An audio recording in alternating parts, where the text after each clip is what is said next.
Friends, जय हिंद, वंदे मातरम। Welcome back to our YouTube channel.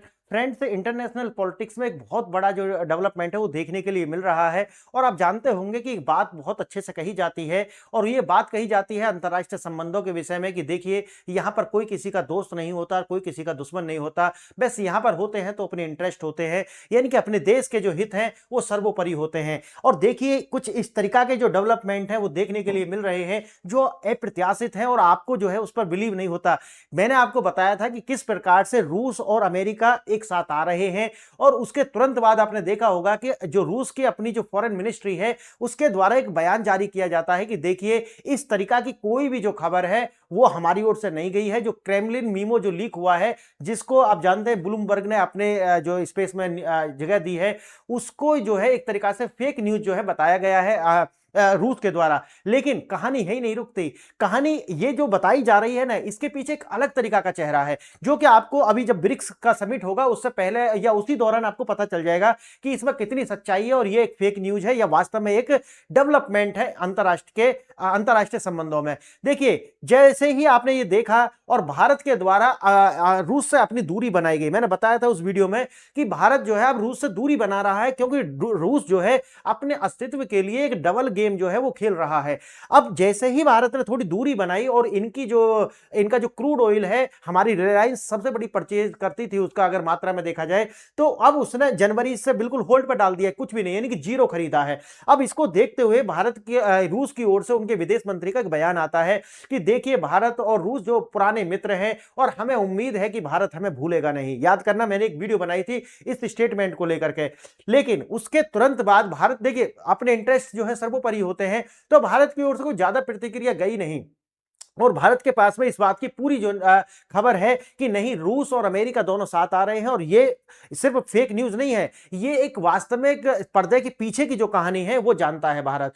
इसको लेकर के जब ये सब होता है, अब जो रूस है उसने भी एक नई तरीका की चाल जो है चल दी है। देखो, कितने दुनिया जानती है, और आप भी जानते होंगे कि रूस को अगर, यानी कि रूस आज जिस फॉर्म में है, यूएसएसआर इसके पहले था, और यूएसएसआर को डिसइंटीग्रेट करने के बाद, यानी कि उसका विघटन किया गया 1991 में, और उसका मुख्य कारण जो था वो था पाकिस्तान। और मैंने इसके लिए वीडियो बनाई थी कि देखिए, शहबाज शरीफ को 30 मिनट तक बाहर खड़े रखना अपने गेट के, ये कोई ऐसा नहीं है कि कोई इंसिडेंस नहीं है, ये वास्तव में एक रणनीति का हिस्सा था। मैंने अलग से एक वीडियो बनाई थी, लगभग उसको 1 से 1.5 महीना हो गए, कि किस तरीका से शहबाज शरीफ को जो है ट्रंप पुतिन के द्वारा वेट कराया गया, और तुर्की के जो अर्दगोन है उनके साथ में मीटिंग चलती रही ऑफिस के अंदर।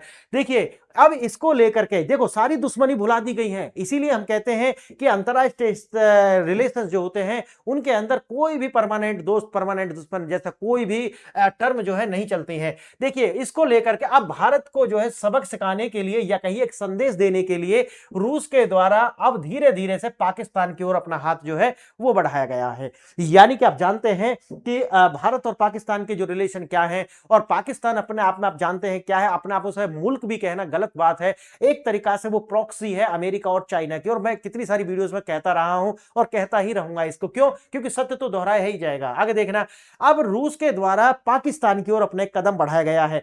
वास्तव में आप जानते होंगे कि रूस जो है कभी भी पाकिस्तान के साथ जाना नहीं चाहेगा, क्योंकि उन्होंने ही तो इस सारा जो रूस है इसको बर्बाद करने में जो अहम भूमिका रही है पाकिस्तान की, अमेरिका के साथ मिलकर के किस तरीका से मुजाहिदीन और तालिबान जो है उन्होंने खड़ा किया था। और इसी को देखते हुए कि अब भारत को जो थोड़ा सा एक संदेश देना है रूस को, तो अब जो है वो आ गया है पाकिस्तान की ओर थोड़ा सा, और उन्होंने कहा है कि देखिए, रूस और पाकिस्तान जो है अब काउंटर टेरर जो मूवमेंट है, यानी कि किस तरीका की जो एक पहल है उसको शुरू करने वाले हैं, यानी कि आतंकवाद से मिलकर के लड़ेंगे। अब देखिए, जब इंटरनेशनल पॉलिटिक्स की बात होती है तो जो कहा जाता है ना, जो कहा जा रहा है बाहर, यानी कि उसका अपने मीनिंग होता है जिसको इनडायरेक्ट रूप से दूसरे देश तक पहुंचाना होता है। अब जब पाकिस्तान के साथ आया है, सोचिए, और कहते हैं कि हम एंटी टेररिज्म के साथ लड़ेंगे, यानी कि टेररिज्म के साथ लड़ेंगे रूस और पाकिस्तान मिलकर के, तो इसका अपना क्या मायना है? इसका मायना सीधा सीधा सा ये है कि देखिए, जो BLA है, यानी कि बलूचिस्तान लिबरेशन आर्मी, जिसको अभी यूएनएससी के अंदर बैन होने से बचाया था पाकिस्तान भारत के द्वारा, अब रूस जो है उनके साथ जाता हुआ दिखाई पड़ रहा है कि देखो, बलूचिस्तान वाला जो रीजन है उसको हम बचाएंगे, यानी कि BLA से अब ये लड़ने की बात करेंगे। और भारत के हित हैं बलूचिस्तान के अंदर, क्योंकि एक तो CPEC उसको रोकना है भारत को, और दूसरा क्योंकि चाइना की गर्दन वहीं से हाथ बात में आ सकती है, क्योंकि अगर अक्साई चीन जो है, जो कि पीओके वाला हिस्सा अगर हमें लेना है तो चाइना को रोकना पड़ेगा, उसके लिए अलग से वीडियो लेकर के आएंगे। देखिए अब ये जो संदेश है ये दिया गया किसके द्वारा, रूस के द्वारा भारत को, और उन्होंने बताया कि देखिए हम क्या करने जा रहे हैं। लेकिन इससे आगे हम बढ़े उससे पहले आपको दो प्रश्नों पर विचार करना होगा, और ये दो प्रश्न है आपकी प्रारंभिक परीक्षा के लिए बहुत ज्यादा आवश्यक है, और साथ ही साथ में आपको जो है किसी भी सामान्य जानकारी के लिए भी बहुत ज्यादा जरूरी है। तो ये दोनों प्रश्न पर आपको विचार करना है। अगर आप इनके आंसर जानते हैं तो वेल एंड गुड, अदरवाइज आपको मैं अभी शुरू में जो बताऊंगा उससे भी, या फिर आगे की जो स्लाइड्स हैं उनमें इसका आंसर मिल जाएगा, और नहीं तो लास्ट वाली जो स्लाइड है उस पर इन दोनों के आंसर आपको विस्तार से दिए गए हैं।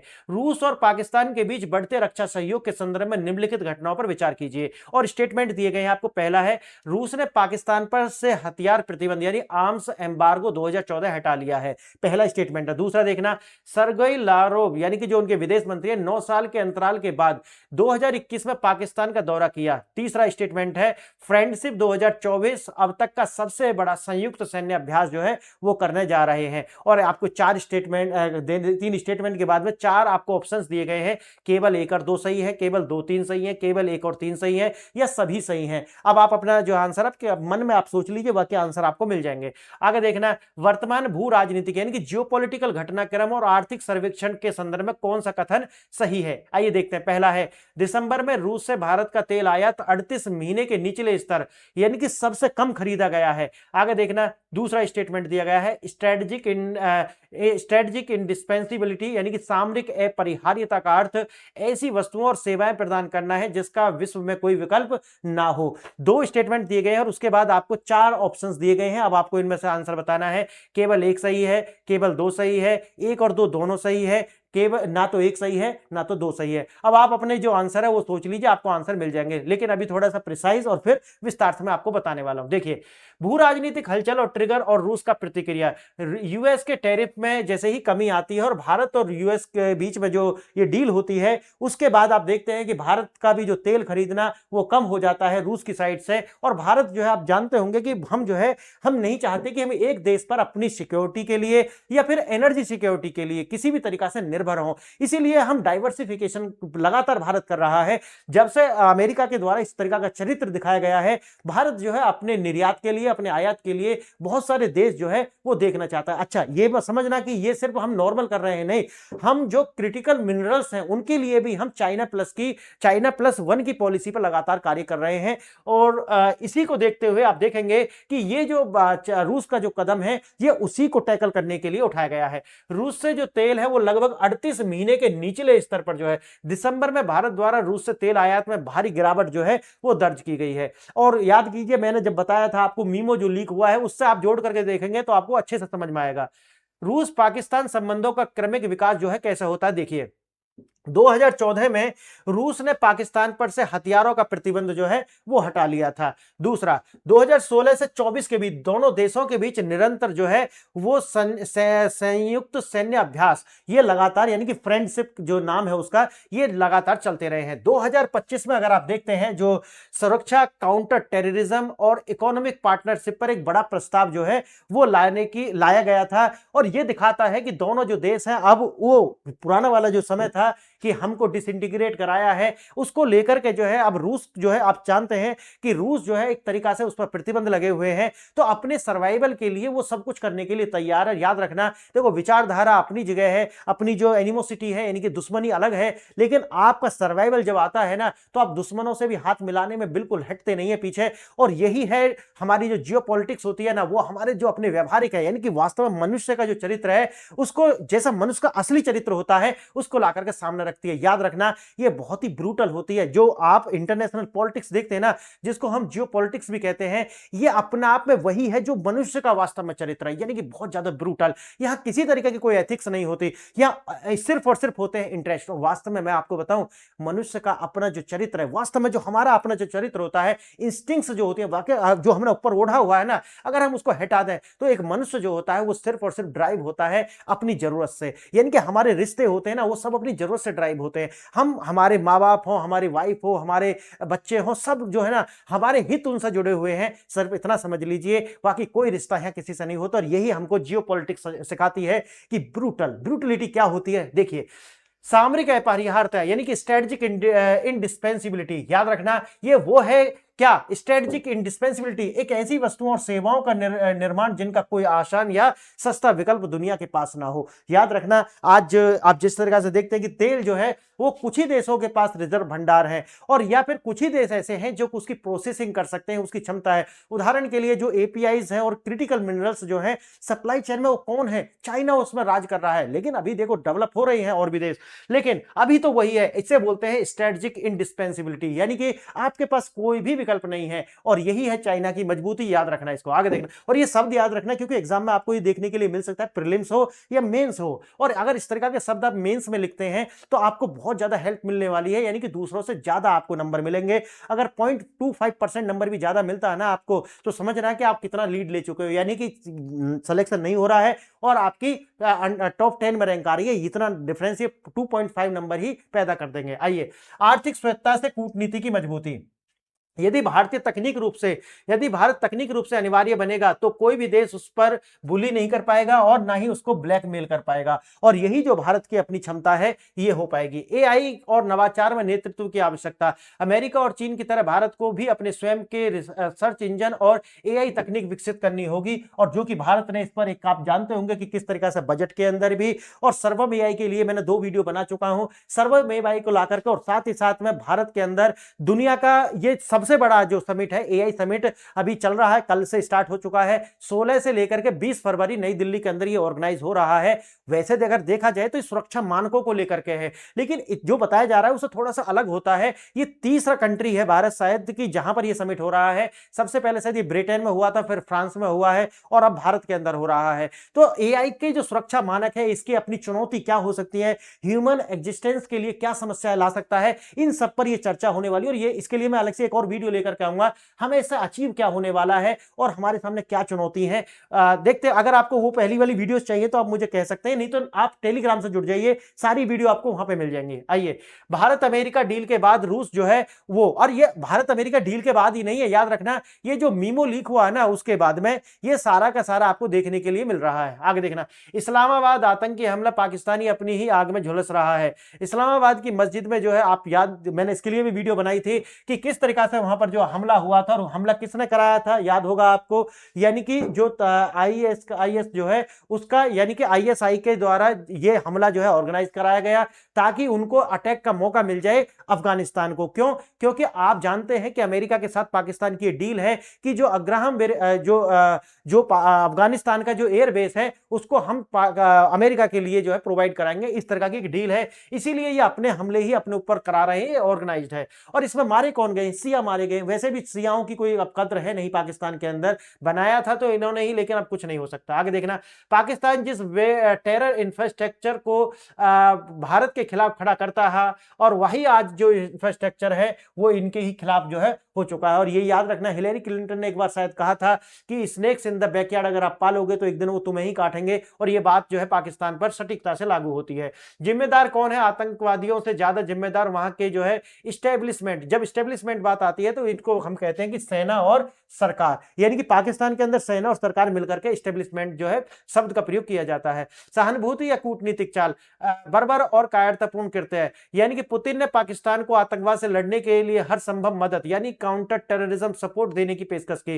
रूस जानता है कि पाकिस्तान आतंकवाद का केंद्र रहा है, और इन्हीं की जो मार लगाई थी, क्योंकि रूस, देखो अगर आप बात करते हो कि रूस की, तो पुतिन से ज्यादा अच्छे से नहीं जानता कोई भी, क्योंकि पुतिन जो है वो केजीबी के ऑफिसर रहे हैं, और ये अच्छे से जानते हैं कि इनको कितनी मार लगाई गई थी इन तालिबान के द्वारा, और ये जो मुजाहिदीन खड़े किए गए थे, और इनको खड़ा किया गया था अमेरिका के डॉलर और पाकिस्तान की जो पॉपुलेशन है उसके द्वारा, और इनके एस्टेब्लिशमेंट के द्वारा। तो ये जो सब कह रहे हैं, कर रहे हैं, वो क्यों कर रहे हैं अब आपको समझ आ रहा होगा, सिर्फ बैलेंस करने के लिए और भारत को एक संदेश देने के लिए। देखिए, हम आपके इधर आएंगे तो फिर आपको समस्या खड़ी हो सकती है। रूस जानता है कि पाकिस्तान आतंकवाद का केंद्र है, भारत के खिलाफ इसका इस्तेमाल करता है, फिर रूस पाकिस्तान के साथ जो है सिक्योरिटी कोऑपरेशन क्यों बढ़ाना चाहता है। और याद कीजिए, शुरू में मैंने क्या बोला था, यही तो है इंटरनेशनल पॉलिटिक्स, यही तो है जियो पॉलिटिक्स, बहुत ज्यादा क्रूर होती है, और यहां पर कोई किसी का मित्र नहीं होता, सिर्फ और सिर्फ अपने हित होते हैं। आइए आइए देखते हैं एक हिडिंग मैसेज जो है वो भारत को देना है। यूएस डील और कंडीशंस जिस तरह की लगाई गई थी और डोनाल्ड ट्रंप ने बोला था कि रूस से तेल नहीं खरीदेंगे, तो ये उन्होंने कहा था, लेकिन बाद में इसको अपनी जो उनकी फैक्ट सीट है व्हाइट हाउस के जो वेबसाइट पर थी उससे भी उसको जो है मिटाया गया। इंडिया साइलेंस, भारत चुप रहा और इसी चुप्पी के कारण जो है रूस का ये इस तरह का स्टेटमेंट आता है। पुतिन्स ऑफर टू पाक, यानी कि इस तरह के जो ऑफर है वो पाकिस्तान को दिए गए हैं और मैंने से आपको जो बताया है कि एक संदेश है ये, यानी कि अमेरिका की नो रशियन ऑयल शर्त पर भारत के जो शीर्ष नेतृत्व यानी कि विदेश मंत्री या फिर हमारे पीएम कोई आधिकारिक उनका रिजेक्शन नहीं करते किसी तरह का, यानी कि चुप्पी बना करके रखते हैं। अब पुतिन का यह पेशकश भारत के लिए एक संकेत है, अगर भारत अमेरिकी की शर्तों के आगे झुकता है तो रूस के पास भी पाकिस्तान जैसे विकल्प मौजूद हैं।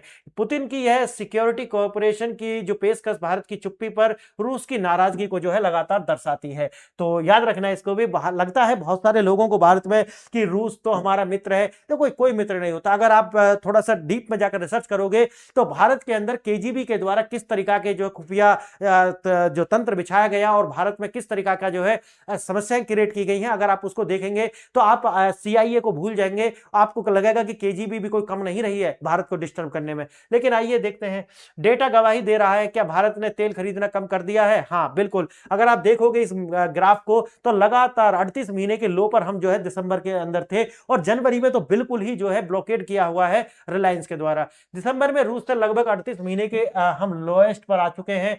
उसी समय अमेरिका से ऊर्जा आयात एनर्जी इंपोर्ट में भारी उछाल दिखा है। जो मूडीज यानी कि ये रिपोर्ट जारी करती है, रिपोर्ट के अनुसार भारत ने रूस से तेल आयात को लगभग समाप्त कर दिया है, जिसके परिणाम स्वरूप अमेरिका के साथ यह ट्रेड डील संभव हो पाई है। रूस पाकिस्तान बढ़ती दोस्ती के टाइमलाइन, उस उरी हमले के बावजूद रूस पाक संयुक्त अभ्यास जो है लगातार जारी रहता है। ये लगातार पहले भी संकेत देते रहे हैं। क्यों? आप जानते, जब मैं कहता हूं ना केजीबी ने ऐसा किया, तो आप ये समझिए कि केजीबी ऐसा करेगी क्यों, क्या अचीव करना चाहती है। देखिए, ये है कि आप हमारे पाले में रहे। डर जो होता है ना, डर वो दिखा कर रखना पड़ता है। अगर आपका जो डर है अगर वो खत्म हो जाए तो फिर दूसरा जो देश है, चाहे छोटा ही कंट्री क्यों ना हो, वो आपको जो है किसी भी तरीका से भाव देने वाला नहीं है। आप देखिए बांग्लादेश जैसा जो देश है पूरी तरीका से भारत पर डिपेंडेंट है, उसके बावजूद भी उसने किस तरह की यूनिस की सरकार जब रही, अब तो सरकार बदल चुकी है, लेकिन जब वहां पर रही तो उसने किस तरह की आंखें भारत को दिखाई थी। तो डर नहीं है, याद रखना, भारत को डर पैदा करना पड़ेगा। और ये जो डर है वो केजीबी और रूस के द्वारा हम पर बनाकर रखा गया कि आप कहीं ऐसा ना हो कि अमेरिका के पाले में चला जाए भारत। तो ये सारे कार्य किए जाते हैं इसीलिए ताकि डर बना रहे। लेकिन यह भी याद रखना होता है कि डर इतना ना हो जाए कि फिर डर से डर लगना बंद हो जाए, जो कि अमेरिका के द्वारा कर दिया गया है कि पूरी दुनिया पर इतना डर बांटा गया कि मैं सैंक्शंस लगा दूंगा, मैं डॉलर जो है डॉलर का जो वेपनाइजेशन करके, आप जानते हैं कि दुनिया के अंदर से डर ही खत्म हो गया। अब अमेरिका को जो एक मजाक समझते हैं कि आप ठीक है आप प्रतिबंध लगा दीजिए। और आप जानते हैं कि अमेरिका के जो विदेश मंत्री हैं, फॉरेन सेक्रेटरी हैं वैसे वो मार्को रूबियो, उन्होंने कहा कि देखिए 5 साल का समय और है, 5 साल के बाद में अमेरिका का जो डॉलर है वो इस स्थिति में रहेगा ही नहीं कि वो किसी भी तरीका के सैंक्शंस लगा करके उनको सक्सेसफुली जो है एग्जीक्यूट कर पाए। उसके लिए मैंने अलग से वीडियो बनाई थी, देखना। रूस ने पाकिस्तान से हथियार जो है एम्बार्गो जो लगाया हुआ था, यानी कि जो प्रतिबंध लगाया हुआ था, उसको बिल्कुल हटा लिया है। और ये एक डर देने का, देखिए आप अमेरिका के पाले में ना चले जाएं, याद रखना। 2017 सैन्य तकनीक सहयोग समझौता, मिलिट्री टेक्निकल कोऑपरेशन जो है उसकी भी बात 2017 के अंदर आई थी। और ये देखना, अब समझिए लगातार 9 साल बाद रूस के विदेश मंत्री लॉवरोव जो है उनका पाकिस्तानी दौरा होता है। और याद रखना ये पाकिस्तान के लिए नहीं जा रहे हैं, पाकिस्तान के लिए नहीं जा रहे हैं। क्यों? क्योंकि पाकिस्तान तो वैसे भी इनसे कोई ऑयल ज्यादा परचेज कर नहीं पाएगा, थोड़ा बहुत करेगा जितना अमेरिका उनको अनुमति देगा उस तरीका से। और इनके पास कोई पैसे भी नहीं है, लेंगे तो उधार ही लेंगे, तो एक भिखमंगे के पास जाने का क्या मतलब है। तो सिर्फ ये है कि देखिए आप भारत को संदेश देना कि आप अमेरिका के पाले में ना चले जाएं, इसीलिए जो है ये संदेश दिए जाते हैं। देखना 2024 की जो फ्रेंडशिप, आप जानते हैं फ्रेंडशिप का मतलब है कि युद्ध अभ्यास है, और ये संयुक्त युद्ध अभ्यास जो है किया गया था पाकिस्तान के साथ में।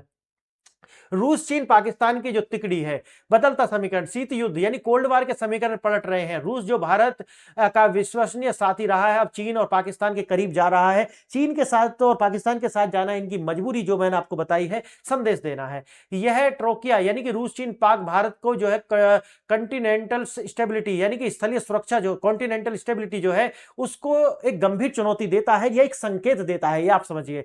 यानी कि अगर बैलेंस की बात करें तो भारत इंडो पैसिफिक यानी कि यूएस और क्वाड। आप जानते होंगे कि जो अभी अप्रैल के अंदर हो सकता है अमेरिकी राष्ट्रपति डोनाल्ड ट्रंप भारत आए, और हो सकता है कि अभी तक भारत जिस तरीका से क्वाड को लेकर के ये कहता रहा है कि देखिए नहीं, हम इसका जो है एक सैन्य संगठन इसे नहीं मानते, हो सकता है कि आगे जो है इस पर भी ये हो कि इसको एक तरीका से सेमी तरीका से, यानी कि आधा आधा इसको डेवलपमेंट के लिए, यानी कि इकोनॉमिक ऑर्गेनाइजेशन, आधा इसको जो है सैन्य ऑर्गेनाइजेशन के रूप में जो है आगे बढ़ाया जाए। क्यों? क्योंकि चाइना को बैलेंस करना है। और अगर अमेरिका के साथ आपको टेक्नोलॉजी, इसके लिए अलग से एक वीडियो बनाऊंगा कि किस तरीका से अमेरिकन कंपनी हो, फ्रांस की कंपनी हो, जापान की कंपनी हो, यानी कि यूरोप की कंपनी प्लस अमेरिका और ये जापान, यानी कि एक तरीका से आप समझ सकते हैं ये अमेरिका को अपना एक बड़ा भाई मानते हैं, यानी कि पॉलिसी जो है उसको आपको ये परस्यू करते हैं, जो अमेरिका करता है उसको या उसके कहने पर जो है ये करते हुए आपको दिखेंगे। तो आप समझिए कि ये सभी कंट्रीज जो है वो 100% से लेकर के, यानी कि 80 से 100% टीओटी करने के लिए भारत के साथ तैयार हैं। और ये इसी आधार पर हुआ है कि देखिए जो क्वाड है इसको आप पूरी तरीका से सैन्य संगठन ना भी बनाएं, लेकिन आप इसको इस तरीका से बना लें कि अभी जो है कि एक संकेत भी ना जाए और कुछ संकेत भी पहुंच जाए चाइना को। क्लियर है? क्योंकि ताइवान को भी बचाना है और भारत की जो अपनी बाउंड्री है उस पर भी आने वाले समय में जो चाइना जिस तरीका से वहां पर इनस्टेबिलिटी आने वाली है उसको देखते हुए इसको जो है आधा जो है सैन्यकरण इसका हो सकता है। ये देखने वाली बात है, इसके लिए जब आएगा तो देखेंगे। और भारत में इंडो पैसिफिक को मजबूत करने के लिए जो उसकी कनेक्टिविटी और एशिया में, यानी कि जो कॉन्टिनेंटल एशिया में रूस की निर्भरता के कारण अब विकल्प सीमित हो रहे हैं और इसीलिए जो है इसको आगे बढ़ाया जाएगा। स्ट्रेटेजिक इंडिस्पेंसिबिलिटी जो मैंने शुरू में बताया, ऐसी क्षमता विकसित करना कि दुनिया के लिए आप अनिवार्य हो जाए। क्लियर है? अब ये हो सकता है कि देखो टेक्नोलॉजी भी हो सकती है, स्ट्रेटेजिक लोकेशन, जैसा भारत है, भारत भी अपने आप में एक इंडिस्पेंसिबल है। क्यों है? क्योंकि भारत के जो अमेरिका के लिए खासकर जो भारत की अपनी लोकेशन है वो इस तरीका की है कि चाइना को अगर इनको बैलेंस करना है अमेरिका को, तो भारत ही उसका विकल्प, और कोई देश ऐसा है नहीं कि जो आर्थिक रूप से, जो अपनी डेमोग्राफिक रूप से, जो सैन्य रूप से इतना जो सक्षम हो और इतना जो बड़ा उसके पास में एक ब्लू वाटर नेवी हो और 3 साइड उसके जो समुद्र हो और चाइना से लगा हुआ हो, तो आप समझिए कि एक ऐसा कंट्री अमेरिका के लिए एक तरीका से इंडिस्पेंसिबल ही है। आगे देखना, इकोनॉमिक सर्वे का सुझाव, निश्चित दुनिया में ब्लैकमेलिंग जो होती है वो काफी नहीं है, भारत को अपरिहार्य बनना होगा। और अपरिहार्य जो मैंने आपको बताया है अभी, चीन का उदाहरण, अमेरिका चीन को पूरी तरीके से अलग थलग नहीं कर सकता क्योंकि चीन के पास में अभी जो क्रिटिकल मिनरल्स जो मैंने आपको बताए हैं, और चाइना के पास में यही नहीं, खासकर जो इन्हीं के द्वारा ही ये बनाते हैं सेमीकंडक्टर जिन्हें हम बोलते हैं माइक्रो प्रोसेसर्स, ये बनाता है चाइना। और चाइना ये जो बनाता है वो 7 नैनोमीटर पर ही अभी तो वो निर्माण कर पा रहा है। लेकिन अगर जानते हैं कि जो डच कंपनी है उनके साथ और जो ताइवान है उसके साथ मिलकर के लगभग 3 से लेकर के 2 नैनोमीटर के जो माइक्रो प्रोसेसर्स हैं उनका निर्माण करता है। तो ये अपना आप में एक बहुत बड़ी सप्लाई चेन है और इसको लेकर के अमेरिका डरता है कि देखिए मोबाइल से लेकर के एरोप्लेन तक, यानी कि फाइटर जेट्स तक जो है माइक्रो प्रोसेसर की आवश्यकता होती है और उनका जो है बेस जो है वो क्रिटिकल मिनरल्स है। तो इसलिए चाइना पर चाहकर भी जो अमेरिका है वो बहुत ज्यादा कुछ कर नहीं सकता इसका। अब यह सबक सीखते हैं कि देखिए यूएस हो या फिर रूस हो, कोई भी हो, आप अपने आप को इस तरीका से बनाइए कि वो आपको नजरअंदाज ना कर सकें। आगे देखेंगे, सर्विस कैपिटल से आगे बढ़ना होगा। अब देखो ये नहीं है, आप ये समझना एक मेरी बात कि जैसा भारत का ये बोल रहे हैं कि सर्विस कैपिटल से आगे बढ़ना होगा, ये आप आगे बढ़िए नहीं तो आपको आगे बढ़ाया जाएगा। क्यों? क्योंकि पीछे से लगातार पुश करा जा रहा है। आप जानते होंगे कि जो हमारी आईटी सेक्टर की जो कंपनी है टीसीएस, इन्फोसिस वगैरह, उनके मार्केट कैप जो है बहुत तेजी से नीचे गिर रहे हैं और इनके गिरने का कारण है कि अब 4th इंडस्ट्रियल रिवॉल्यूशन वो आ चुका है और यहां पर आ चुका है artificial intelligence, machine learning, cloud computing, data centres. अब जो कार्य, यानी कि जिस तरह के सॉफ्टवेयर ये बना करके बेचते थे पहले, वो कार्य को आसान बनाते थे, लेकिन वो सारे कार्य अब एआई जो है वो आसानी से कर पा रहा है, कम समय में, कम पैसों में और कम लेबर फोर्स में। तो आप समझिए कि भाई अब वो जो है भारत की जो आईटी सेक्टर की जो कंपनी है वहां क्यों ही काम देंगे, सोचिए। तो ऑफशोर में जिस तरह भी कार्य दिया जाता था अब वो बंद हो चुका है। वो 2000 से लेकर के 2010, 15, 16 तक लगा चला, लेकिन अब जो है बदल चुका है। अब उसी को लेकर के भारत में आप जानते हैं कि आईटी जो है, जो एआई जो है उसका सबसे बड़ा समिट भारत के अंदर ऑर्गेनाइज किया जा रहा है। भारत के बजट में भी आप आप जानते हैं कि लगभग $70 बिलियन जो है वो एआई के सेक्टर में इन्वेस्टमेंट की बात की है, जहां पर अब तक लगभग $50 बिलियन का इन्वेस्टमेंट हो चुका है। माइक्रोसॉफ्ट के द्वारा हुआ है, गूगल के द्वारा हुआ है, एनवीडिया के द्वारा हुआ है और इसी तरीका की बहुत सारी और कंपनी है जो भारत में लगभग 50 बिलियन का कर चुकी हैं। लेकिन आप ये भी जानते होंगे कि किस तरह से अमरावती यानी कि आंध्र प्रदेश के अंदर $175 बिलियन का जो इन्वेस्टमेंट आया है और ये अपना आप में बहुत बड़ा। मैं इसके लिए अलग से एक वीडियो लेकर के आऊंगा। देखना, भारत दुनिया की चौथी सबसे बड़ी अर्थव्यवस्था, लेकिन पर कैपिटा इनकम जो है एचडीआई में थोड़ा सा पीछे है और उसका कारण और है, उसका कारण जो है वो आता है हमारा जो करप्शन है उससे निकल करके। टीसीएस, विप्रो जैसी कंपनियां मुख्य रूप से अमेरिकी कंपनियों का बैक एंड सपोर्ट देती हैं। अगर चीन के पास डीप सीक और अमेरिका के पास चैट जीटीपी है तो भारत को अपना सर्च इंजन जो है वो क्यों नहीं है? वो हो चुका है, ये हो चुका है सर्वम एआई। जानते हैं, मैंने अलग से इसके लिए वीडियो बनाई है। निष्कर्ष है, सामरिक स्वायत्तता यानी कि स्ट्रेटेजिक ऑटोनॉमी तभी मिलेगी जब हम टेक्नोलॉजी में जो है लीडर बन जाएंगे और एआई में जो है वो भारत आगे बढ़ रहा है और उसका कारण क्या है वो उसी वीडियो में मैं बताने वाला हूं। देखना, प्रश्न जब पहला जो उत्तर है उसका है 1, 2, 3 सभी सही है। 2014 में एम्बार्गो हटा लिए गए, वैसे तो आपको पता चल ही गया होगा। 2021 में लाहौर जो है वो अमेरिका पाकिस्तान गए। 2024 में सबसे बड़ा युद्ध अभ्यास जो है फ्रेंडशिप के नाम से होता है। आगे देखना है, दूसरा जो प्रश्न है उसका जो सी विकल्प सही है, दोनों सही है। यानी कि दिसंबर में आयात जो है सबसे निचले स्तर पर पहुंच चुके हैं 38 महीने के। और सामरिक अपरिहार्यता यानी कि जो मैंने अभी आपको बताया है का अर्थ है विकल्पहीन होना, यानी कि कोई विकल्प उसका ना हो। फ्रेंड्स, बहुत इलेबोरेट तरीका से मैंने आपको इसको जो है आपको बताया इस लेक्चर को, और इसके बाद में आपका जो समझ है ना वो एक अपने आप में आउट ऑफ द बॉक्स हो जाएगी। मैं चाहता हूं कि व्यक्ति जो है उसकी समझ जो है ना वो ब्रॉड होनी चाहिए। देखो, विषय जो है ना वो तभी समझ में आ पाएंगे, यूपीएससी के लिए खासकर मैं बात कर रहा हूं, कि जब आपका जो समझ है वो ब्रॉड होगी। तो रटंत पे ना जाए, थोड़ा सा उसे समझे, समीकरण बैठाने सीखे। तो इससे आप क्या होंगे, आप मेरे साथ, मेरा नाम है प्रताप, और आप मेरे साथ जो है और भी ज्यादा अगर आप चाहते हैं कि बहुत आपके पास में पीडीएफ वगैरह भी हो तो आप मेरी ऐप है जाकर के उसको डाउनलोड कर लेना, PRS ऑफिशियल। ये आपको iOS और एंड्रॉइड दोनों पर मिल जाएगी। और यहां पर मैंने छोटी छोटी सी पीडीएफ बना करके रखी हुई है सब्जेक्ट वाइज। जैसे कि आप आर्ट एंड कल्चर का हिस्ट्री में, ये नहीं पूरा हिस्ट्री नहीं बनाया हुआ, आर्ट एंड कल्चर है तो उसके लिए बना दिया, इसी तरीका से एनवायरमेंट के लिए बना दिया है। आप जैसे देखेंगे कि इंडियन ज्योग्राफी के लिए अलग बनाया, वर्ल्ड ज्योग्राफी के लिए अलग बनाया है। तो अलग अलग जो है, और उनके प्राइस मात्र कितने हैं, किसी का 499 है, किसी का 299 और 2 साल के लिए। और वैसे तो आप इसे डाउनलोड करके जीवन भर यूज कर सकते हैं। और अगर आप मुझसे जुड़ना चाहते तो टेलीग्राम पर आप जुड़ जाइए, जहां पर मेरे सारे चैनल्स और सारी पीडीएफ और सारे वीडियोस के लिंक आपको यहां मिलेंगे, जो पूरी तरीके से फ्री में एक्सेस आप करेंगे। और आपको जो पीडीएफ वगैरह है इनकी जो मैं पढ़ा रहा हूं ये पीडीएफ मिल जाएंगी। लेकिन अगर आपको मेरा कंटेंट यूज करना है तो आप ऐप में जाकर के मुझे सपोर्ट कर सकते हैं, वहां से आप परचेज कर सकते हैं। और टेलीग्राम जो आपका व्हाट्सएप है, यहां पर मैं आपके पर्सनल मैसेज जो होंगे उनका भी जवाब दूंगा। और यूट्यूब चैनल तो आप जो देख ही रहे हैं इसको आप सब्सक्राइब कर लें। आपने ये वीडियो यहां तक देखा, इसके लिए बहुत बहुत धन्यवाद। जय हिंद, जय भारत।